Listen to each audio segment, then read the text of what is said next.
Бүгінгі ұрпақ алдында еңбек құндылығымен баба мұрасын насихаттап жүрген шеберлердің орны ерекше. Осындай атадан қалғаны кәсіпті жалғастырып жүрген жандардың бірі Ербол Бейнеубай.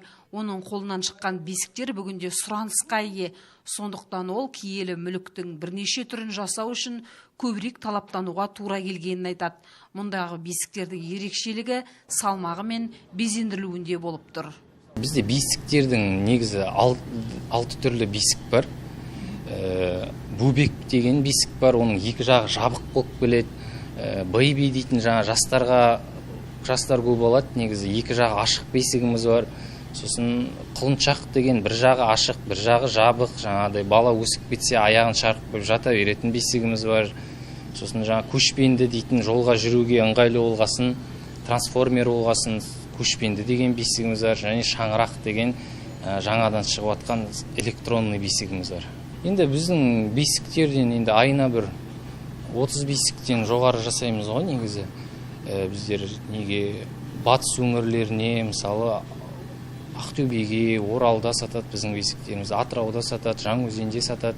Ербол Бейнеубай шеберханада жұмыс жасауды 2019 жылы бастаған. Үнемі ізденіс үстінде жүретін жігіт бесікке деген сұраныстың артқанын байқаған. Сөйтіп шеберхана ашып, жұмыс жасауды бастапты.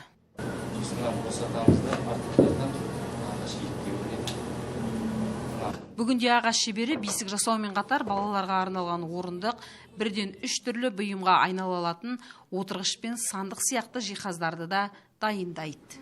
Біздер дейтін қазір тек қана бесікпен шектелмей сандықта жасаймыз, жиналатын жер столдар жасаймыз, трансформер столдар, 3 в 1 столдар жасаймыз, үтіктейтін тақтай болады, стремянка болады, стол болады, кішкентай балдардың тамақ жейтін кормящий стул дейді, сондайды жасаймыз. Өзіміздің бір дизайнымызды қосып, оюымызды қосып, сапалы қылып, бір бесікті толық жасау үшін 2 күн уақытын кетеді.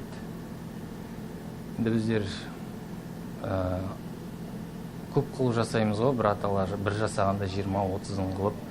Шебер жеке кәсібін бастағалы Ақтау қаласындағы бірнеше дүкен иелерімен серіктес ретінде жұмыс жасап келеді. Тұрғындарға қызмет көрсетумен айналысатын сауда орталықтары ағаш шеберінің бұйымдарын сатып алатындар көп екенін айтады.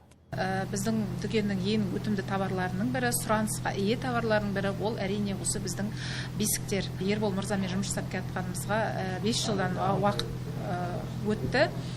Біздің жалпы өзіміздің ұстанымыз басқа шетелден бесіктерді алмай, жергілікті шеберлерді қолдау, өзіміздің отандық өнімді қолдау. Сол үшін біз дүкенімізде тек қана осы шеберханадан шығатын өнімдерді әкелеміз, халыққа кең көлемде соны ұсынамыз. Біздің бесігіміз тек қана Маңғыстау емес, басқа қалаларға да жібереміз. Оның ішінде көбінесе біз пошта арқылы Алматыға, Астанаға, Атырауға және де Шымкент, Қызылорда облыстарына да көп көлемде жіберіп жатамыз. Себебі бесікті жасайтын шеберханалар өте аз.